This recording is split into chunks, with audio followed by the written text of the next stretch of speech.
અને ભક્તિ તો પ્રજાપતિ સમાજમાંથી જ ઉગી છે, મહાપુરુષો કહે છે. ભક્તિ કેદી ચાલુ થઈ મને ખબર નથી, પણ સંતો કહે છે શ્રીબાઈ બાપુ આ દુનિયામાં નો આવ્યા હોત તો આપણે અહીં નો બેઠા હોત, મને એટલી ખબર પડે. પ્રજાપતિ સમાજના એક તમે વિચાર કરો કે હરણાકશ જો રાક્ષસ હોય એનો છોકરો ભગત થાય, રાક્ષસ ના રાક્ષસ જ ન થાય.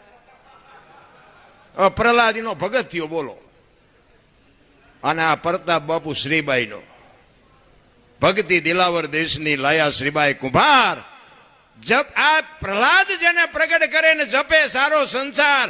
તમે વિચાર કરો કે આપણું ઝાલાવાડ સુરેન્દ્રનગર ક્યાં અને દેવભૂમિ દ્વારકા ક્યાં, અખિલ બ્રહ્માંડનો માલિક ક્યાં બેઠો છે? એના ખોળામાં રત્નાકર સાગર બાપુ ઘૂઘવાટા દેતો, એના ખોળામાં બેહીને ભજન કરવાનો મોકો મળે. આથી બીજું આપણે કયું ભાગ જોવે છે ભલા મારા.